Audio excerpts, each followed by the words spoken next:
అందరికీ నమస్కారం. ఆయుర్ శాస్త్ర దీపిక ఛానల్‌కు స్వాగతం. స్పైస్ సిరీస్‌లో భాగంగా మనం ఇవాళ డే 6కు చేరుకున్నాం. భోజనం తర్వాత బరువుగా అనిపిస్తుందా? శరీరంలో అలసట, నిస్సత్తువగా ఉందా?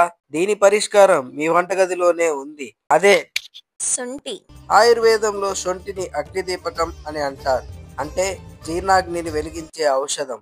ఇది వాత, కఫ దోషాలను సమతుల్యం చేస్తుంది. అలాగే ఆమ్లాలు లేదా టాక్సిన్స్ ని తొలగిస్తుంది. శొంఠి కేవలం జీర్ణానికి మాత్రమే కాదు, జాయింట్ నొప్పులు, జలుబు, వాంతులు తగ్గించడంలో కూడా అద్భుతంగా పనిచేస్తుంది. చరక సంహిత చెప్తుంది ఆమ వ్యాధుల్లో శొంఠి ఉత్తమమైన ఔషధం అని. పై చెప్పిన విధంగా మీకు లక్షణాలు కనిపిస్తున్నాయా? అన్నీ కాకపోయినా కొన్నైనా ఉన్నాయా? అయితే దాని చిట్కా కింద ఒక చిన్న కషాయం తయారు చేసుకొని మీ ఇంట్లోనే అర టీ స్పూన్ శొంఠి పొడిని ఒక గ్లాస్ నీటిలో మరిగించి కొంచెం బెల్లం వేసి వేడివేడిగా తాగండి. ఇది మీ జీర్ణశక్తిని పెంచుతుంది, అలాగే వాపులను తగ్గిస్తుంది, మీ అలసటను కూడా తగ్గిస్తుంది. నేటి శాస్త్రంలో కూడా చెప్పారు, శొంఠి పొడి జీర్ణక్రియను మెరుగుపరుస్తుంది, రక్త ప్రసరణను పెంచుతుంది, వాపులను తగ్గిస్తుంది. అది నిజంగా ప్రాణాగ్ని లాంటిదే.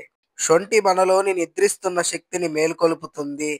అలాగే రేపు చూద్దాం, మీ బాడీలో మంచి విటమిన్ సిని పెంపొందించి చల్లదనాన్ని ఇచ్చి మీకు ఎప్పుడూ యవ్వనాన్ని ఇచ్చే ఒక మంచి ఔషధం గురించి. ఇలాంటి మరిన్ని ఆయుర్వేదిక్ అప్డేట్స్ కోసం ఇప్పుడే ఫాలో అవ్వండి మా ఆయుర్ శాస్త్ర Deepika channel. Please like, share, subscribe.